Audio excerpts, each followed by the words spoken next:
Welcome to the Sagebrush Trail. Stories of the West, from the frontier to the Yukon. I'm Mardell, reading The Virginian by Owen Wister.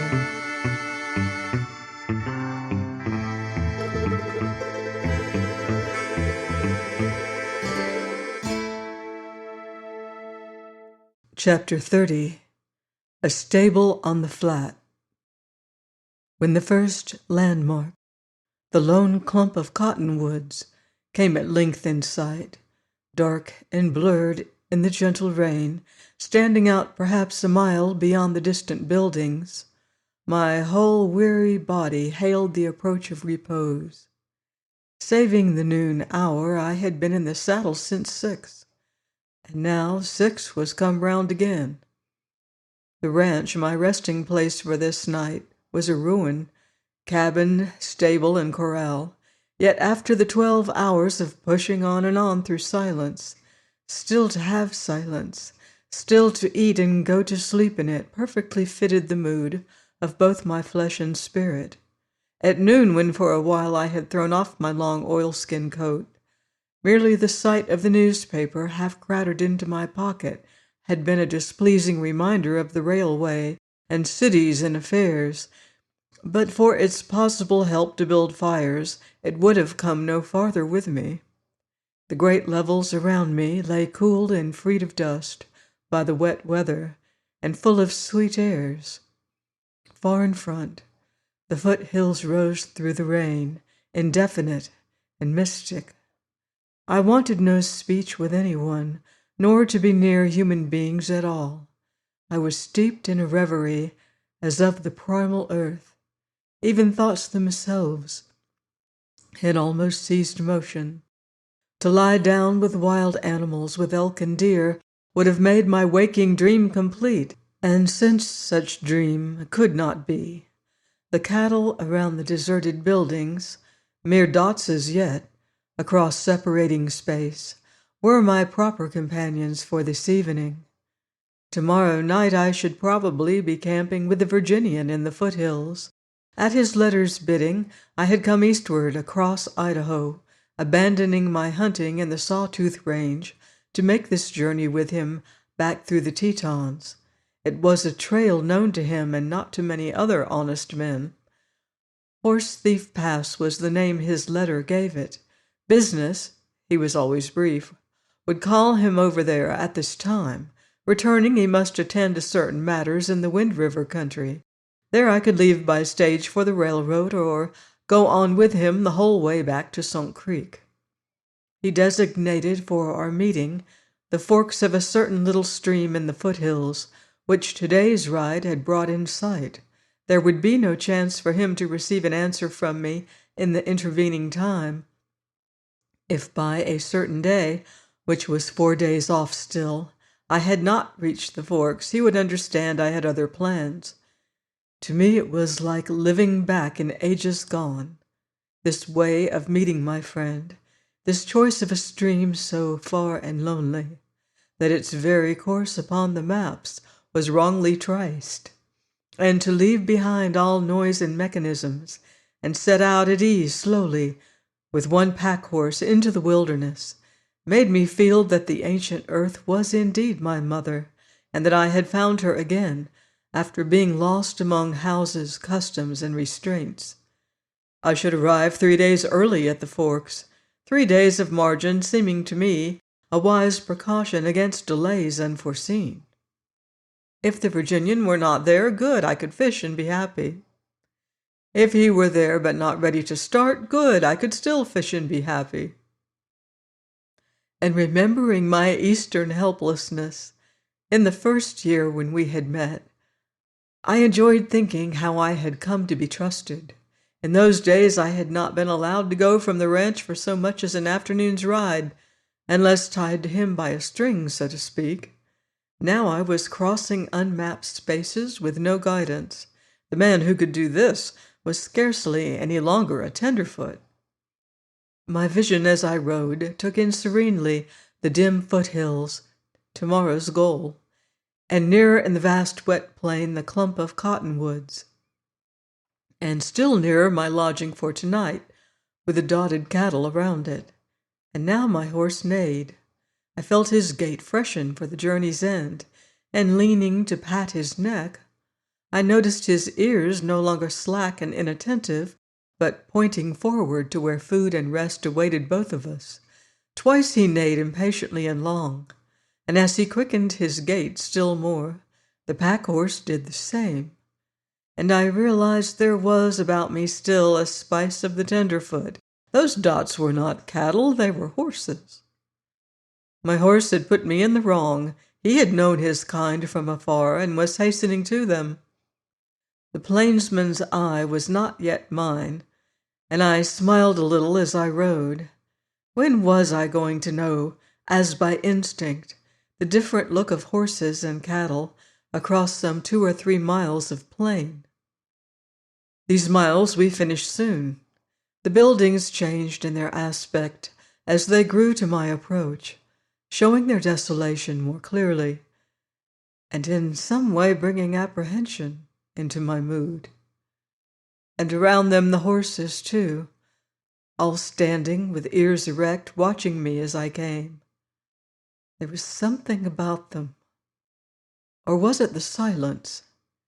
For the silence, which I had liked until now, seemed suddenly to be made too great by the presence of the deserted buildings. And then the door of the stable opened, and men came out and stood, also watching me arrive. By the time I was dismounting, more were there. It was senseless to feel as unpleasant as I did, and I strove to give them a greeting that should sound easy. I told them that I hoped there was room for one more here tonight. Some of them had answered my greeting, but none of them answered this. And as I began to be sure that I recognized several of their strangely imperturbable faces, the Virginian came from the stable, and at that welcome sight my relief spoke out instantly. "I'm here, you see." "Yes, I do see." I looked hard at him, for in his voice was the same strangeness that I felt in everything around me, but he was looking at his companions. "This gentleman's all right," he told them. "That may be," said one whom I now knew I had seen before at Sunk Creek, "but he was not due tonight." "Nor tomorrow," said another. "Nor yet the day after," a third added. The Virginian fell into his drawl. "And none of you was ever early for anything, I presume?" One retorted, laughing, "Oh, we're not suspicioning you of complicity." And another, "Not even when we remember how thick you and Steve used to be." Whatever jokes they meant by this, he did not receive as jokes. I saw something like a wince pass over his face, and a flush follow it. But he now spoke to me. "We expected to be through before this," he began. "I'm right sorry you have to come tonight. I know you'd have preferred to keep away." "We want him to explain himself," put in one of the others. "If he satisfies us, he's free to go away." "Free to go away!" I now exclaimed, but at the indulgence in their frontier smile I cooled down. "Gentlemen," I said, "I don't know why my movements interest you so much. It's quite a compliment. May I get under shelter while I explain?" No request could have been more natural, for the rain had now begun to fall in straight floods. Yet there was a pause before one of them said, "Yeah, might as well." The Virginian chose to say nothing more, but he walked beside me into the stable. 2 men sat there together, and a third guarded them. At that sight I knew suddenly what I had stumbled upon, and on the impulse I murmured to the Virginian, "You're hanging them tomorrow." He kept his silence. "You may have 3 guesses," said a man behind me, but I did not need them. And in the recoil of my insight, the clump of cottonwoods came into my mind black and grim. No other trees high enough grew within 10 miles. This, then, was the business that the Virginian's letter had so curtly mentioned. My eyes went into all corners of the stable, but no other prisoners were here. I half expected to see Trampas, and I half feared to see Shorty, for poor, stupid Shorty's honesty had not been proof against frontier temptations, and he had fallen away from the company of his old friends. Of late I had heard talk at Sunk Creek of breaking up a certain gang of horse and cattle thieves that stole in one territory and sold in the next, and knew where to hide in the mountains between. And now it had come to the point. Forces had been gathered, a long expedition made, and here they were successful under the Virginians' lead, but a little later than their calculations.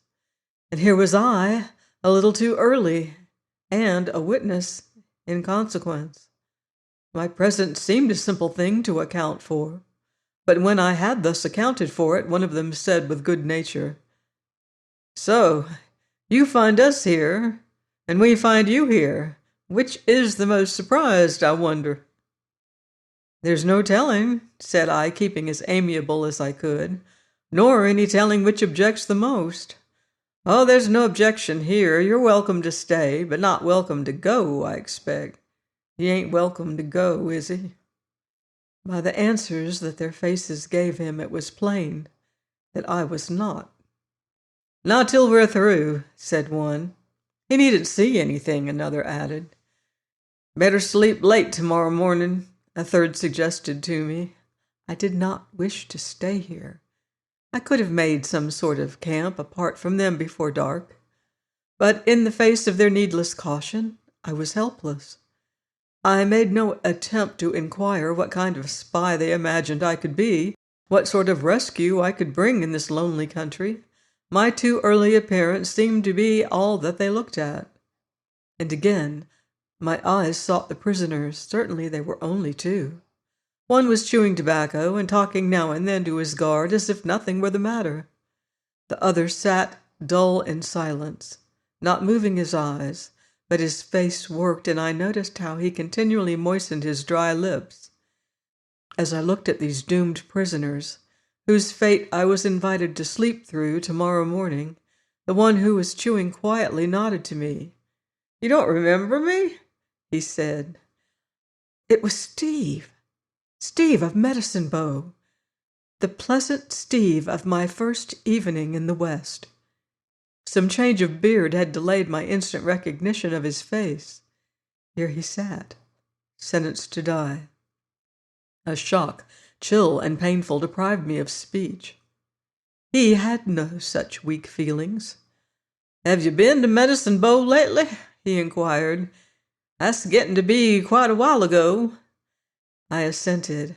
I should have liked to say something natural and kind, but words stuck against my will, and I stood awkward and ill at ease, noticing idly that the silent one wore a gray flannel shirt like mine. Steve looked me over and saw in my pocket the newspaper which I had brought from the railroad and on which I had penciled a few expenses. He asked me would I mind letting him have it for a while, and I gave it to him eagerly, begging him to keep it as long as he wanted. I was over-eager in my embarrassment. "You need not return it at all," I said. "Those notes are nothing. Do keep it." He gave me a short glance and a smile. "Thank you," he said. "I'll not need it beyond tomorrow morning." And he began to search through it. "Jake's election is considered sure," he said to his companion, who made no response. "Well, Fremont County owes it to Jake." And I left him interested in the local news. Dead men I have seen not a few times, even some lying pale and terrible after violent ends, and the edge of this wears off. But I hope I shall never again have to be in the company with men waiting to be killed. By this time tomorrow the gray flannel shirt would be buttoned round a corpse.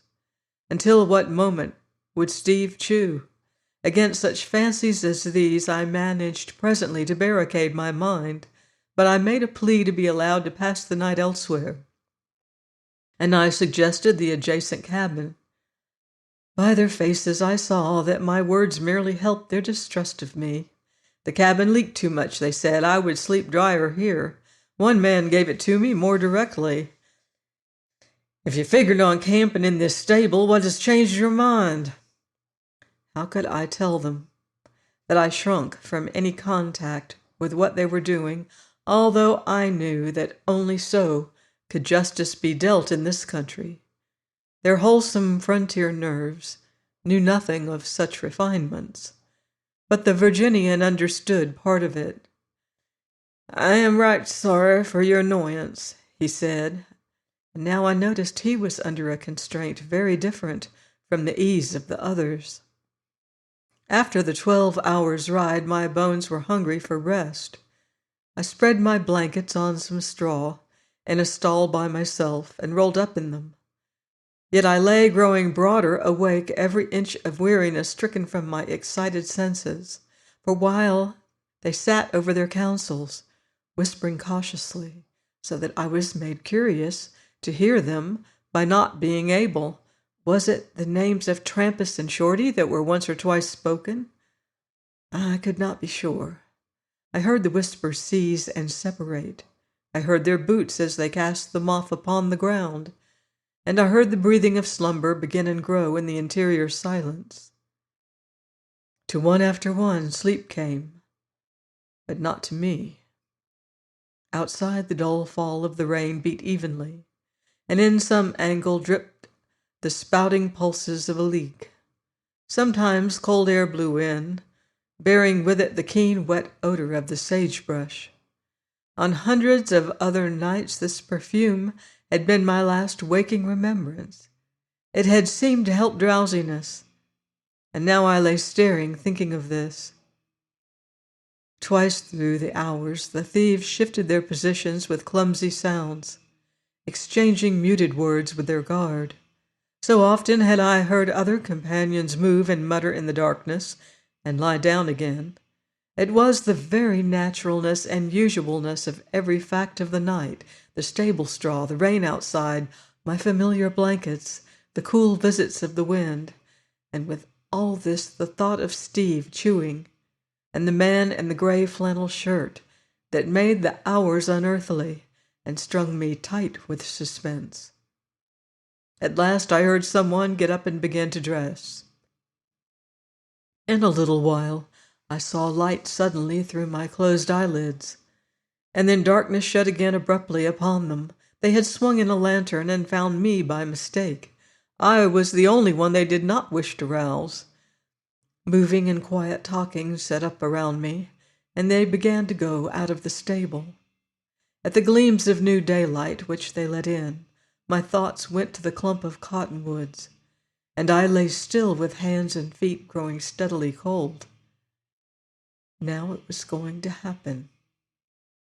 I wondered how they would do it. One instance had been described to me by a witness, but that was done from a bridge, and there had been but a single victim. This morning would one have to wait and see the other go through with it first? The smell of smoke reached me, and next the rattle of tin dishes. Breakfast was something I had forgotten, and one of them was cooking it now in the dry shelter of the stable. He was alone, because the talking and the steps were outside the stable, and I could hear the sounds of horses being driven into the corral and saddled. Then I perceived that the coffee was ready, and almost immediately the cook called them. One came in, shutting the door behind him as he re-entered, which the rest as they followed imitated, for at each opening of the door I saw the light of day leap into the stable and heard the louder sounds of the rain. Then the sound and the light would again be shut out until someone at length spoke out bluntly, bidding the door be left open on account of the smoke. What were they hiding from, he asked, the runaways that had escaped? A laugh followed this sally, and the door was left open. Thus I learned that there had been more thieves than the 2 that were captured.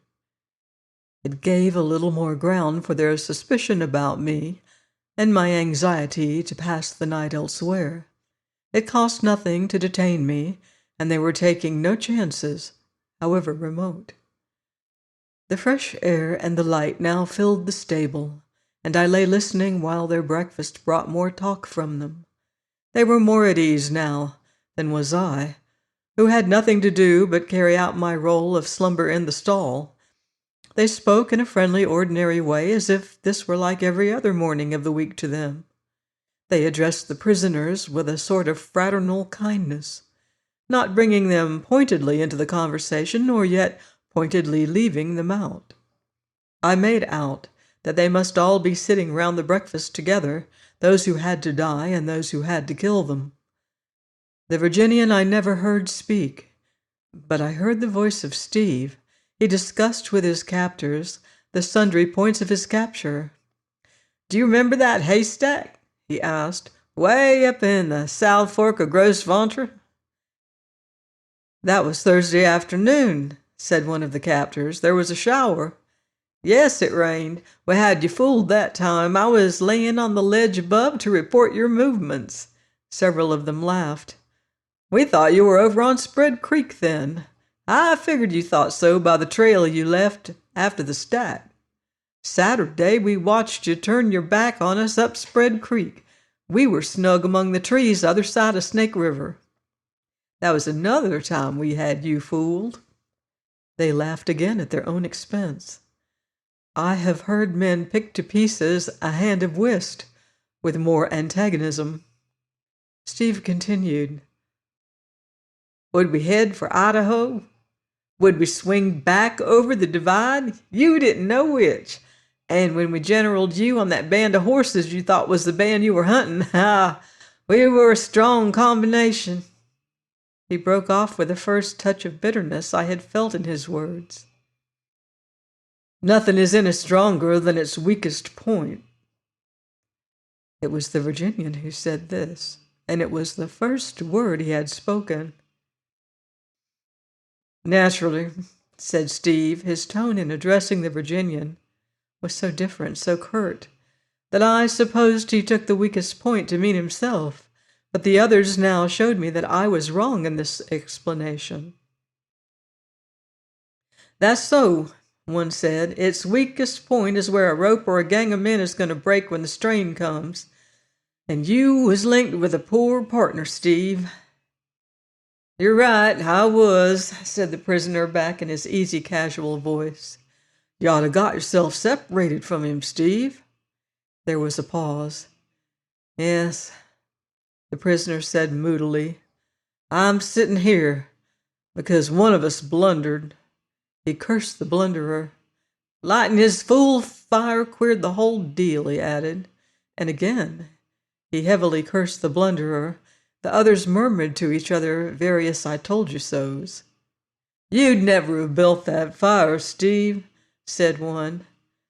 "I said that when we spied the smoke," said another. "I said, it's none of Steve's work, lighting fires, revealing to us their whereabouts." It struck me that they were plying Steve with compliments. "Pretty hard to have the fool get away and you get caught," a third suggested. At this they seemed to wait. I felt something curious in all this last talk. "Oh, did he get away?" said the prisoner then. Again they waited, and a new voice spoke huskily. "I built that fire, boys." It was the prisoner in the gray flannel shirt. "Too late, Ed," they told him kindly. "You ain't a good liar." "What makes you laugh, Steve?" said someone. "Oh, the things I notice." "Meanin' Ed was pretty slow backing up your play? The joke's really on you, Steve. You'd ought never to have cursed the fire builder if he wanted us to believe he was present.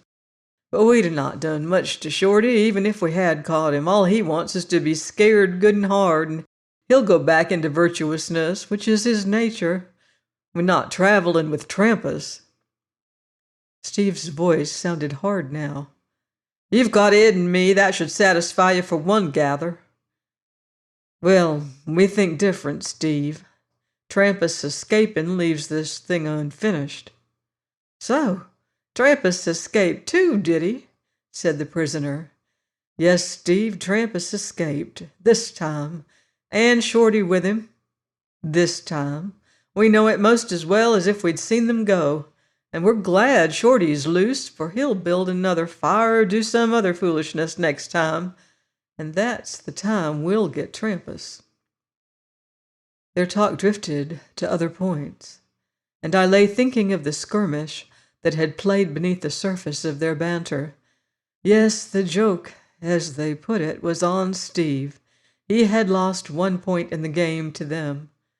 They were playing for names. He, being a chivalrous thief, was playing to hide names.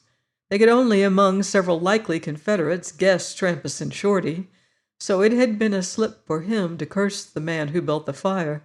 At least so they held it. For they with subtlety reasoned one curses the absent. And I agreed with them that Ed did not know how to lie well. He should have at once claimed the disgrace of having spoiled the expedition. If Shorty was the blunderer, then certainly Trampas was the other man, for the two were as inseparable as Don and Master. Trampas had enticed Shorty away from good and trained him in evil. It now struck me that after his single remark, the Virginian had been silent throughout their shrewd discussion. It was the other prisoner that I heard them next address. "You don't eat any breakfast, Ed." "Brace up, Ed. Look at Steve, and look how hearty he eats." But Ed, it seemed, wanted no breakfast, and the tin dishes rattled as they were gathered and taken to be packed. "Drink this coffee, anyway," another urged. "You'll feel warmer." These words almost made it seem like my own execution. My whole body turned cold, in company with the prisoners, and as if with a clank, the situation tightened throughout my senses. "I reckon if everyone's ready, we'll start." It was the Virginian's voice once more, and different from the rest. I heard them rise at his bidding, and I put the blanket over my head. I felt their tread as they walked out, passing my stall. The straw that was half under me and half out in the stable was stirred as by something heavy dragged or half lifted over it. "Look out, you're hurting Ed's arm," said one to another as the steps with tangled sounds passed slowly out. I heard another among those who followed say, "Poor Ed couldn't swallow his coffee." Outside they began getting on their horses, and next their hoofs grew distant, until all was silence round the stable, except the dull, even falling of the rain. Join me next week on the Sagebrush Trail for more Western adventure in the Virginian by Owen Wister.